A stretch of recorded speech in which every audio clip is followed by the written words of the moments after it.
My name is Heather Loudon. I'm SDS Coaching and Education Manager. And SDS is both delighted and privileged to have Scott Quin, swimming Paralympic silver medalist at the 2016 Rio Games, telling us about his journey in swimming. Facilitating tonight's session is Paul Wilson, Scottish Swimming's Disability Performance Manager. Having watched Scott's career blossom since the age of 12, I know we're in for a treat tonight. So without any further more ado, I would like you to mute your microphones if you've not already done so. And I'd like, if you want to, put you on speaker view, or Caroline might put him on spotlight view. If you have any questions throughout tonight, please pop them in the chat, which if you're on a computer is at the bottom of your screen. Wiggle the control over the chat function, click on it and pop in any questions you have. So without any further ado, welcome Scott and Paul. Over to you. Thank you. Thank you. Yeah, so I guess for tonight, as Heather says, if you've got any questions, feel free to fire them into the group chat. We'll try and monitor that as we go. I'm sure Heather will keep an eye on that as well and gives a heads up. We don't have any kind of formal program for tonight. It's just really a chat with Scott to get a bit of an idea about his swimming journey. As most of you will know, Scott's quite an engaging personality anyway, so I'm sure we can get plenty out of him. I guess the key thing is keeping him on point and keeping him to the subject as we go. I guess just before we start and kind of get onto the journey, Scott, this is quite strange times for everybody at the moment, particularly in the swimming context. Most people have been out of the water now for 6 months. Can you give us a bit of a flavour to what you've been up to since lockdown happened in March, and what a kind of a day-to-day would look like for you over the last little period? Yeah, so obviously in lockdown, the last competition we had was Edinburgh International, and that was like the last week of normal training, you could say. So for 2 weeks straight, just like myself with other athletes and swimmers and that, we kind of didn't know what to do with ourselves. So over the number of like 14 weeks and that, I got in a kind of routine of, right, if I'm in a swimming pool, I'll train twice a week. So I decided that, and then I thought, right, what land stuff can I do?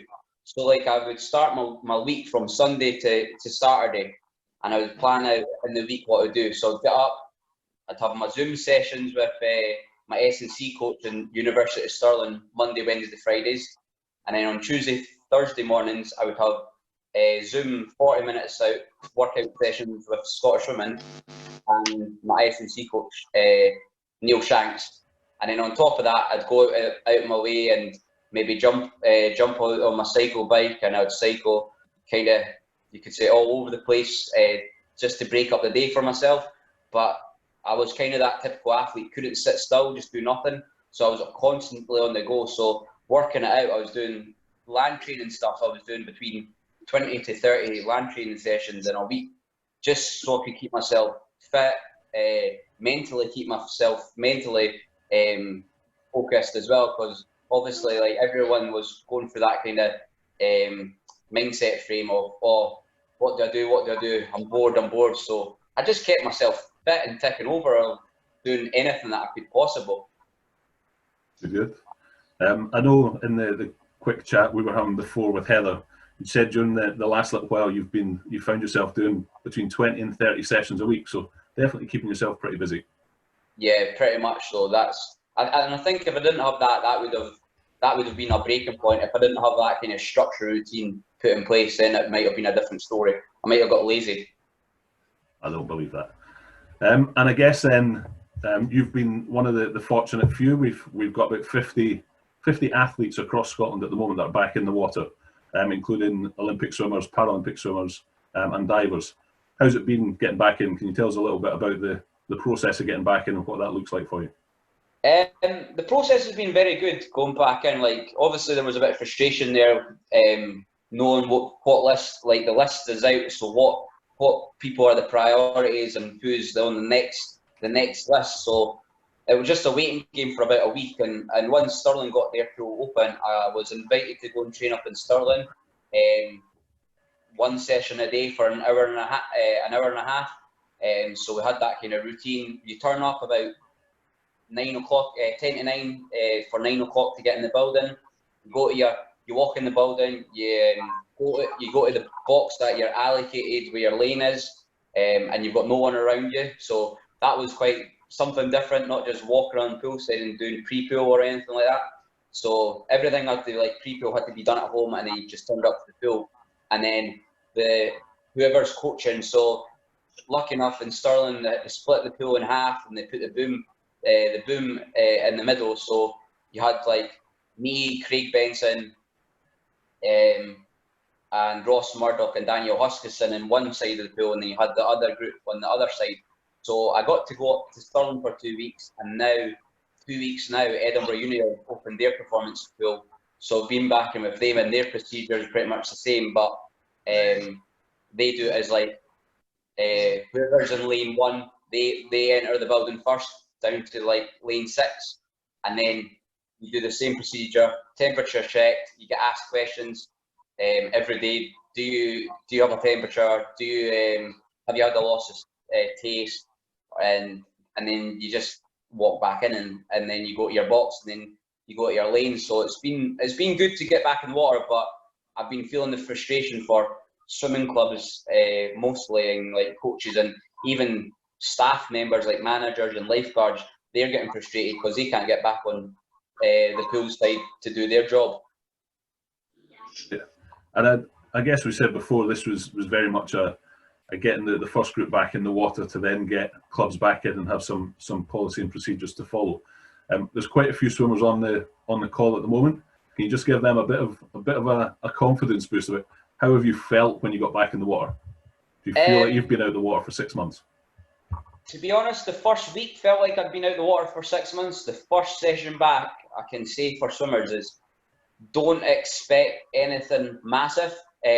Just jump in that first session and enjoy it, and you could say like be a kid again. Just splash about the pool, because when I jumped in my first session, the first 50 meters I swam felt like I swam a 200 or 100.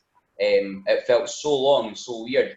You will find your buoyancy in the water is different, but if you've kept to your fitness regime, what your coach is and what everything's been put in place, your fitness will come back quicker. It's just getting the feel of the stroke and the technique again. That's the one that's just going to take a bit of time. And fortunately enough, I've not had to stress too much about that myself. I've just got in and just accepted at the moment where I'm at, and a month now, I'm starting to feel back to where I was when I got out the pool. Excellent. Sounds good. I guess we were wanting to have a kind of look back at your journey through the sport. So we've within Scottish Swim, we've been doing a lot of work to try and encourage more kids with a disability into the Learn to Swim programme and show that it is an inclusive approach. So I guess from a Learn to Swim perspective, how did you get involved? How did you find your first steps into the water? The first steps I found myself into the water was started off watching my older brother Jason swim at Midlothian Swimming Club, and I'm sure if I can remember that far back, I'm sure Jackie was working with Midlothian and doing some coaching as well. And I used to go along, just sit like any other parent or any other person who just watch people swimming up and down. And then I asked my mum and dad, I was like, oh, I'd like to try that. And then I didn't know how to get about it and get involved because I was still like a novice swimmer, still in armies at the age of like probably 8 to 10, just had no confidence whatsoever. And then got involved, found out about Lonehead Dolphins when Don, Jackie and Pat were all the coaches on then back in the old Lonehead Dolphins. So I kind of went through the sequence there, and I would join a family disability group on a Sunday as well, and I had Maureen Sanford what taught me how to swim as well. So I had quite a unique group of people what got me confident in swimming. And then once I joined Lonehead Dolphins, I went through the procedures. I had Pat first coaching me, getting kind of swim teaching me, getting me the confidence and get the basics right. And then I had Jackie coaching me into like that kind of age groups category. And then I would have like Don McFarlane. He would be like you could say the lead coach for getting us to understand the different training methods, like basic stuff like 21-100s, how to like better your stroke, how to get faster, how to move faster through the water, but as with better technique as well. So it was like a 3-stage improvement from Lonehead Dolphins, I'd say. And then I think I've been there from the age of 8 to like 18 years old. And then from Lonehead Dolphins, I got into like a mainstream club, and I've been in Warrender for the last, 11 years. It's been a while. It's been a while, isn't it? Yeah. I guess obviously joining Lonehead, that would be your first steps into competitive swimming as well. Can you tell us a little bit about what your kind of first memories are of competition experience at that early stage? Yeah, so much different. It's one thing I've always said. I always remember is it was even just like competition stage. It would be like a region, like the regional events, but it would also include like schools. So like my first school I was at was like Willow Park. So we'd have like Willow Park, Lonehead Dolphins. You would have other like maybe other swimming clubs there as well, and it would be a wee competition. And I'll never forget the first competition when it was only I think it was only like 25 meters of swimming, but it was like so fun. Like I was so excited just to go, and knowing that I was progression, but like I knew the swimming competition procedure just by what my brother had been doing, so I was quite motivated by that. And then from ever since then, that's where I'll never forget where I started off from on that first competition down at Musselburgh. Good. It's good to hear that. So we always try and encourage swimmers to remember it's about having fun, and that's definitely the way we get people involved at the early stage of the sport. Is that fun and enjoyment.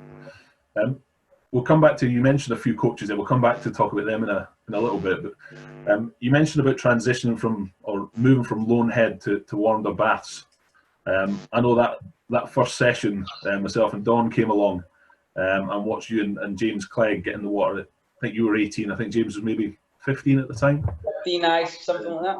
And you got in the water with a younger age group of squad, so maybe 12, 13 year olds. How was that transition over into Warrender Baths?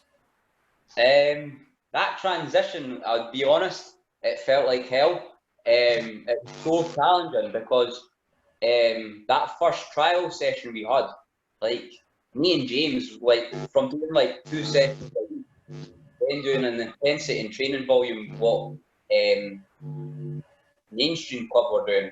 Like me and James were like, you could say space cadets. We didn't know what we were doing. And I'll never forget the first set we had with Laurel giving us our trial, and it was a kick set, and me and James were just absolutely terrible at it. And even me and James would be like, "Are we good enough?" Which was quite challenging. And then when we moved to Warrender, there was that bit of a divide with the age group as well, and there was a divide with that mainstream able-bodied swimming compared to para swimming. That it was like able-bodied swimmers still up here, and para swimming was way down here.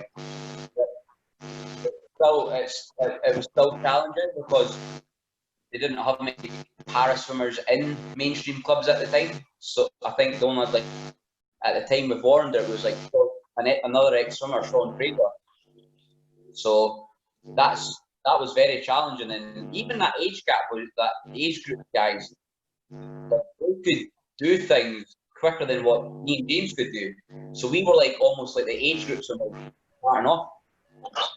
So if you could give advice to any swimmers that are going through that transition, that are moving from either disability squads into mainstream clubs, or even moving through within a mainstream club environment from one squad to another, if there was one piece or key piece of advice that you've learned at that time, what do you think that would be?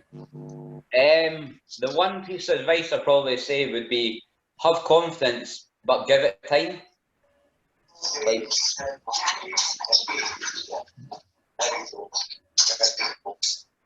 Sorry, a bit of interference there. Yeah. So give it time, just have patience and work away. Yeah. Good. Cool. We mentioned coaches. I would say I think you've had your fair share of influential coaches from, you've mentioned already, Jackie, Pat and Don at Lonehead Dolphins as it was, now Lothian Racers, sorry. And then when you moved into Warrender, you worked with some good coaches within that programme as well. Kyle Goodfellow, Laurel Bailey, Chris Gilchrist, and now with Costas. Who do you think, I'm going to put you on the spot, who do you think of the coaches that have worked with you, who's had the biggest influence on your swimming career today?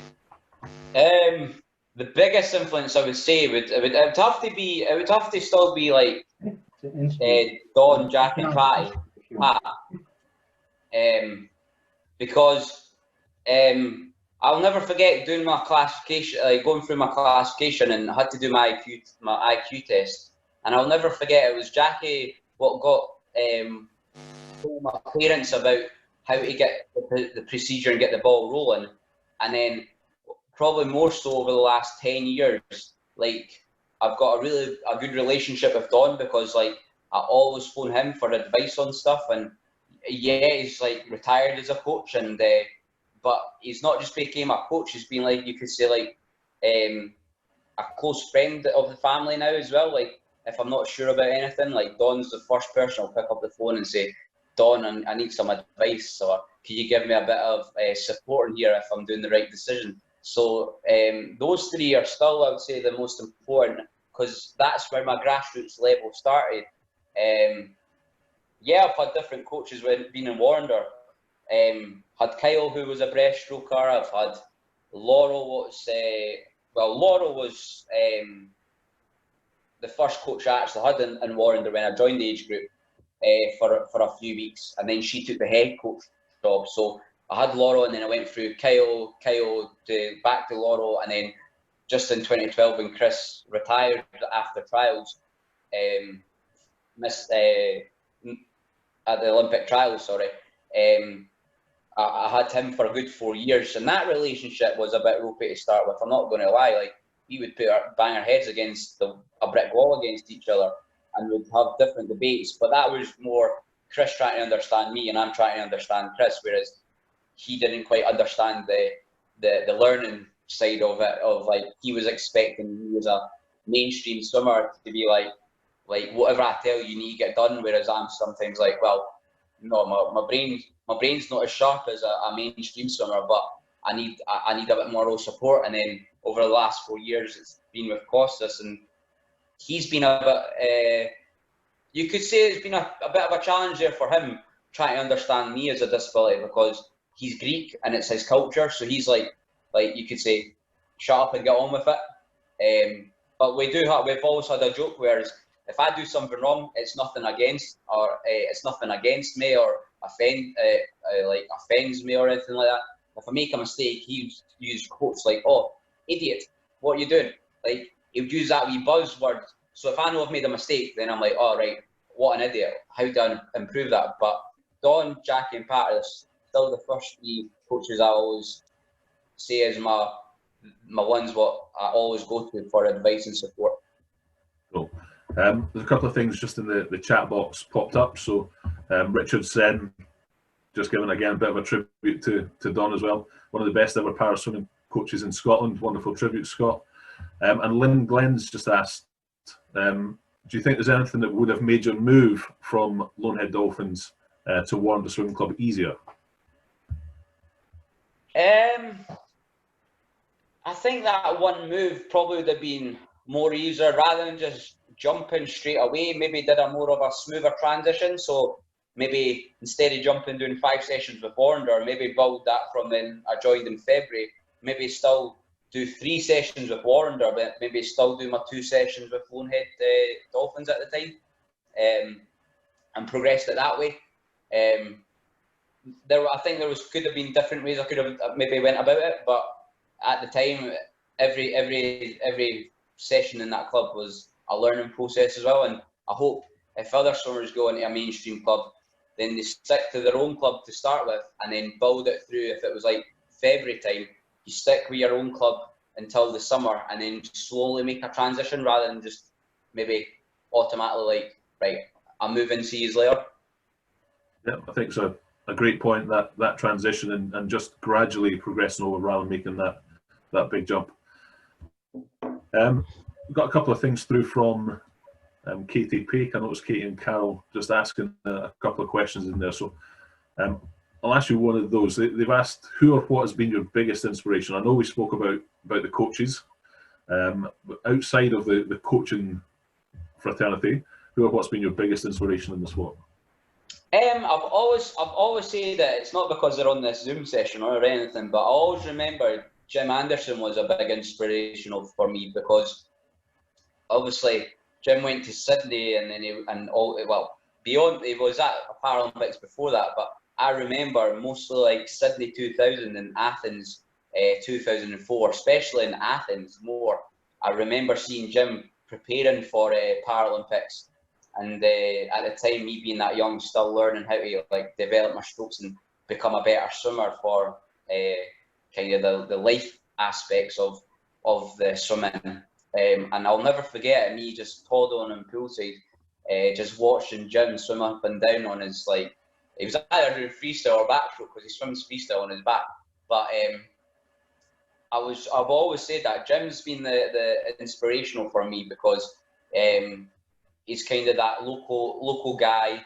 He trained with Lonehead. He had Don as his coach and everything like that. And that was the first like thing that always is memorable in my head, is seeing Jim, not because he's physically disabled or anything, but just seeing like, oh well, if he's swimming and he can swim, then anyone can learn to swim. And then watching him on TV, it'd be like, oh, that man comes to the same pool as us when we train in Lonehead. Look at him on the TV, like, who'd have thought that? And then so Jim Anderson's been the main kind of role model, you could say, for me. Good. He'll be getting bigger by the second on this call. I'm sure he'll have some questions for you in a little while. I guess you brought up watching the Paralympics and seeing those events on TV. It's obviously changed massively over the time that you've been involved in the sport. But I know personally you initially came through swimming through the Special Olympics and were involved quite heavily at that in the early stages. What was the experience that you got from that, and how did that help you make that step up onto the Paralympic pathway? The Special Olympics, I strongly believe that it was the greatest transition for me to have, because at the time I didn't have many competitions or didn't swim at many competitions with Warrender, so it was I just train all year round. So that's where my brain's now used to just train for a massive competition in 13 months time down the line. So being involved with Special Olympics, and I always say this to this very day to my parents, I've been to so many competitions with mainstream clubs and, like, you could say nationals, British nationals, internationals are as well the exact same, but Special Olympics, there's always been that kind of buzz to a competition. Doesn't matter if it's a big competition or if it's a regional or what, there's always this atmosphere.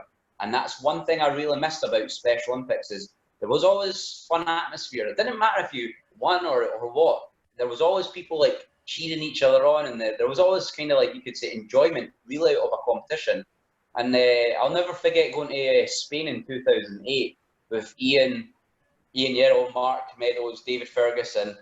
I hope I've not left anyone else here. I hope not. And obviously myself. And when we went there, I'll never forget like doing the Special Olympic oath. And it always sticks to me, even to this very day. The oath is it's like, let me win, but if I cannot win, let me be brave in the attempt. So it's like, you're going out to try your best. If you win, you win, but if you don't, you still give it a good bash. And that's one thing what's really, like, I've always kept close to my chest with Special Olympics. And if any athletes with like a learning side, I would suggest them to go through that pathway first to then make the transition over to Paralympics, because obviously I was meant to go to Worlds in 2011 in Greece, But then I qualified for European, and I said to Paul yourself in a meeting, I was like, can I not do both? And you're like, no. I guess on that one, I remember that meeting well, and I know the Europeans or the worlds that you're coming from, I think finished maybe 3 or 4 days before the Europeans in Berlin were due to begin. Bit of a tight one. So just on that, obviously your first representation for Britain within the Paralympic pathway was that Europeans in Berlin. What do you remember of that? I remember quite a lot, actually. I'll never forget, because I got to celebrate my 21st birthday out there, but it was not like a normal 21st birthday. I'll remember myself and you, we had to go through classifications on our birthday, and we sat for about 2.5, 3 hours waiting to get tested. And then I'll never forget my first ever race was whoever decided to enter me at the time for race experience put me in for 100 backstroke, which was, when I think about it now, I laugh. It was a bit of a shambles the way I swam, but that first event, going through the whole protocol, going up to the call-up room, had to be in the call-up room 20 minutes before your race, going through the procedures of getting yourself organised, going behind the block, different kind of, you could say different culture of when you move up to international level. There's a bit more expectation as well. So that was quite of a challenge there. But even swimming like the 100 breaststroke, I was just like, well, I'm sitting third fastest. I either come for a medal or I can get a medal or I might not. And obviously, unfortunately, never. But I'll never forget the way the whole procedure was of that. And we had Rob Aubrey, who the British para swimming head coach is now. I'll never forget, he's the first one what wrote like a race day plan strategy to like educate me with. So I've always been motivated by that. That's good. It brings us on to a question that we had earlier. Actually, I'll just pull that in just now. So we had a message from Laura Pilkington before the session, just asking, what does your pre-race warm-up look like? How do you prepare yourself for that race opportunity? Yeah, like different. It's been so different. Like Chris Gilchrist used to like my race plan routine, because we'd work in it in training, but then we would go to a competition and we just knew what we were doing. Whereas Costas is now trying to tweak things over the last years, me being stubborn, because I don't like to change it, because it's worked. So there's ways that I like to be at the pool early. I like to give myself a good amount of time of pre-pool. I have a set warm-up routine, which for breaststroke, it's pretty simple. If I try to race other events, I always struggle to get that kind of, oh, well, I can do it for breaststroke, but I can't do it for other strokes, because I'm all right at other strokes, but they're not my main event. And then I like to make sure that I take all the procedure stuff that I get prescribed from sports nutrition or get advice on, and then I like to make sure that even at like a domestic meet, I like to be in a call-up room 20 minutes before my race, because it gets me in that mindset is, if you're at a Paralympic Games, you're going to be sitting in a call-up room for 20 minutes. So how do you deal with keeping yourself occupied with that? And also there could be delays. So how do you cope with delays and not take things too early, like if you're taking caffeine or caffeine gum? So it's all that kind of procedure. And then after a race, sometimes I'm very lazy, not like lazy, can't be bothered swim down, don't want to do it. Once I've focused on so much doing pre-pool, getting to the pool, preparing for a race, when I get to the swim down pool, I just like to, like you could say, float about the place, just so I can unwind a bit. It looks lazy, but it's not. Well, I hope it doesn't. Perfect. And I guess this is my personal question now. So you've got your pre-race warm-up. What about your pre-race rituals for some of the guys who aren't necessarily on poolside watching swimming competitions? Tell us a bit about your pre-race rituals. Oh, my pre-race rituals. I always like this quote, and maybe some of the people that are on this maybe might have been born in the 50s, 60s, maybe not. But I always remember like listening to the Big Bopper, and if you ever have the chance to listen to the Big Bopper after this, listen to it and listen to the lyrics, because I like my song lyrics. And it's the Big Bopper's quote is, "Feel real loose like a long neck goose." It's like Chantel Lace, but that's part of the lyrics. Feel real loose like a long necked goose. So if I'm loose as a goose, then I'm ready to race. If I'm uptight and tense, then it's going to be a shambles. And I always like to wear my lucky boxers for my 100 breaststroke. Wore them for when I qualified for my first international at trials at Europeans 2011, and I've never like looked back, and I always wear them. Even domestic meets, I'll just chuck them on and like got my lucky pair of boxers. So if you've got a set way routine and it works, stick to it. If don't, try something different, I would say. I had just written down loosey goosey. Loosey goosey. Always good to remember. Again, if we go back to some of the questions that have come in, we had one, let me just scroll back to it. A couple of things, one from Stephen McGuire. So he was saying it was great to be in the swimming arena in Rio when you won silver. It's extremely small margins between the medals. How have you made small percentage gains? And I guess I would just add to that. Obviously, and you mentioned in trials for London, you missed out in the games for 2012. That was 1100ths of a second. So those small margins have big impacts. So how have you made small percentage gains? What have you been working on to try and improve that and get that little competitive edge? Well, good. That's a good question. All those small gains are like it can go in your favour, or it can't go in it goes against your favour. So in my motto, I'm always like, right, like the way I look at it is, like, I don't need a coach to analyse things always and tell me you need to do this. My motto is I analyse things myself. So like small things, like something like for myself, like the start.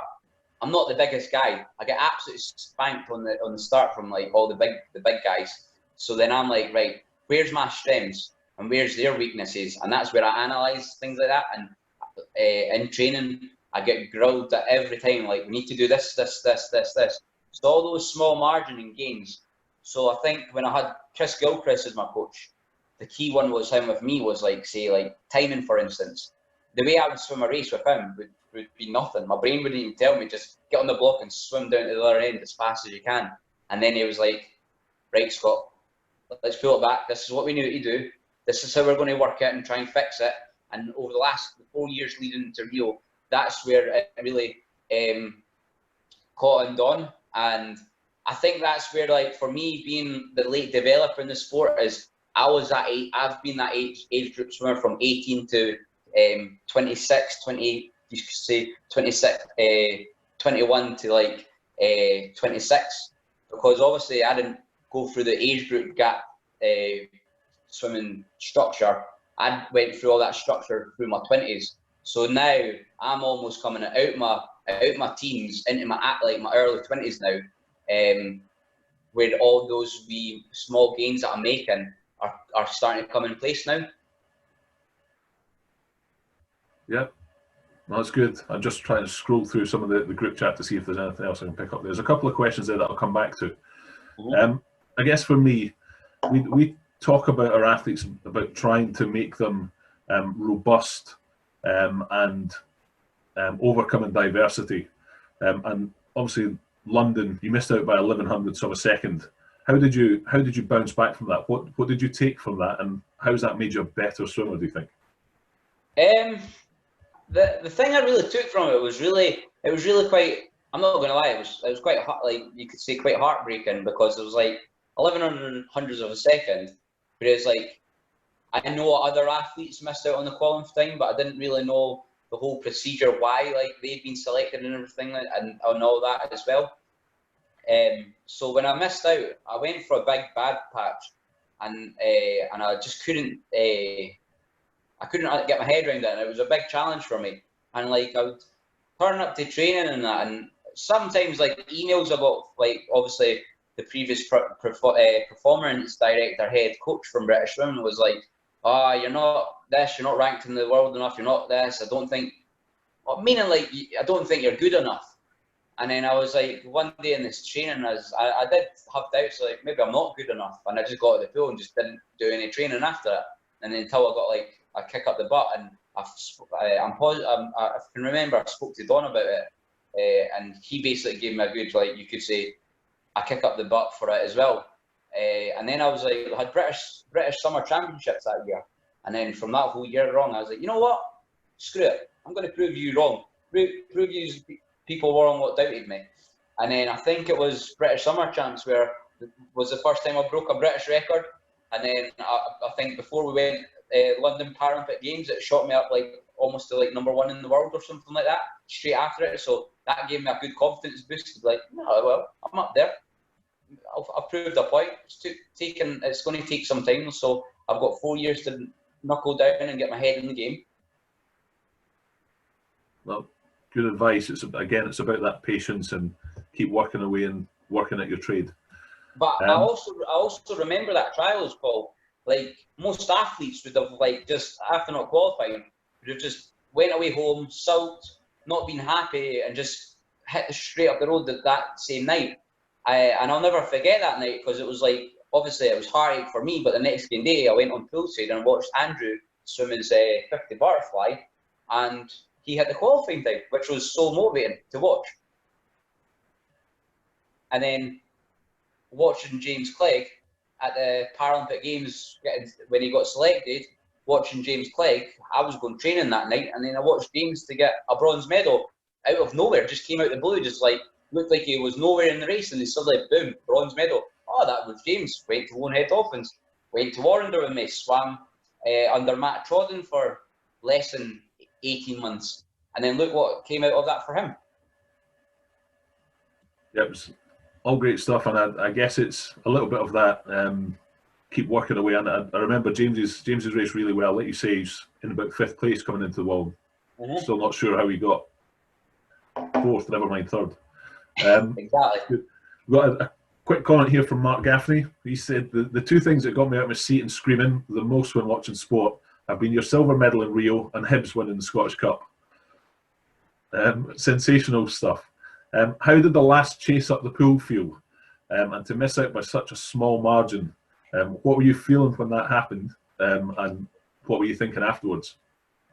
Good quote. That was an interesting. To be honest, I'll never forget. Like when I missed out in London 2012, I also went and watched Hibs get absolutely annihilated by Hearts 5-1, and I used that as a motivation over the next 4 years into Rio as well, because I did a talk with a primary school with the Hibs captain David Gray, and I say that in the Hibs interview that I used Hibs as a motivation, seeing them going through so much heartache and disappointment, to then see them lift the Scottish Cup. Before like my race, I was out in Rio for 2 weeks. Before I go to my bed every night, I'd play videos of Hibs winning the Scottish Cup and Hibs when they went through the disappointment in the 4 years before it. And I used that as a motivation to switch things round. And that's how what really inspired me a lot. And I'd play like video clips that I took when I was watching the Scottish Cup final. And then when it got to like bleeding Rio, to be honest, going down that last 50, I had a funny feeling that my stroke was going to be a bit off on somewhere in the last 50, because when I got into the wall in the turn, I knew I like took too many strokes, and you could say rushed. And then I turned and I was like, oh, my stroke's going to be a nightmare somewhere. And in my head I was like, please not be the end, please not be the end. Unfortunately it wasn't, but Aaron Muirs did nothing over 4 years before that. He wasn't really going anywhere. He got kicked off British programme because his performance wasn't that great. And then it only took him about 14 months to actually have a coach to have support around him and give him a bit of belief and all that, everything like that, and make so much gains that I couldn't stick with him on the first 50. I had to just focus on myself. And then, but I knew I had a good back end 50. So when I swam, I was like, I don't know which way this is going to go. And to get beat by 300 of a second, I wasn't heartbroken or anything, because it was my first Paralympics. All I had was in my head, I was like, oh damn, I never got close to my PB. I went a personal best time this day and broke a Paralympic record in the morning. I was like, oh, I've never hit a personal best for the final. Oh, that was terrible. And then after the race, I sat down in a wee corner with Aaron. I just sat with him. We sat and had a bottle of Coke to celebrate, just because we decided to pick up a bottle of Coke from poolside. And it was after I said, oh well, I PB'd in the morning, got beat by 300ths of a second, but I was only 0.05 off my personal best time from the morning. So I was like, well, I've done a good job, and I was just more delighted to like be on that podium and get a medal to celebrate the 4 years of hard work, the highs and lows that me and Chris Gilchrist went through with each other. Absolutely, absolutely. I think it's a good point, Scott. And I think for me, you're one of the best athletes at analysing how a race has gone and taking, as much as you like to focus on the things you can improve on, there's always the positives in there as well, and it's not getting too hung up on the things that haven't gone quite right, but acknowledging them and taking them into the training pool with you and working on them going forward. And I know there's been a lot of work with yourself and Costas changing your starts and working on that to try and get out quicker with those big guys, as you say. So really good to hear how your kind of thought process goes around that and how you take the learnings from the race, and hopefully some of the swimmers that are on the call at the moment will take that on board and take that away with them, that it's about analysing what went right, what went wrong, and how you can improve and move things on. And that's where Special Olympics has that philosophy of that quote of "Let me win, but if I cannot win, let me be brave in the attempt." That's the whole respectful moment. Is you can win, you lose, you lose. Take it on the chin, shake someone's hand, or pat them on the back, and be graceful in defeat, even in success if you win. Don't like showboat about it. Just accept it and then move on from there. Excellent advice. We've got a couple. I had written this down beforehand as well, but we've had a message from Jack Milne from one of your squad members. If you could give yourself feedback when you were younger, what would it be and why? So if 30-year-old Scott Quin could write a letter to 14-year-old Scott Quin and give them one key piece of advice, what would it be and why? Oh, I think the one piece of advice I'd give myself is like probably, you could say when I probably be more confident, and you could say be more selfish. So like, don't be like, when I'm in the training environment, don't be like always a nice guy. If I'm not happy about something, try and say it in a better manner, and more so just give myself more confidence, because even then I probably would say I was that confident as myself, you could say, like a 14 to 18-year-old.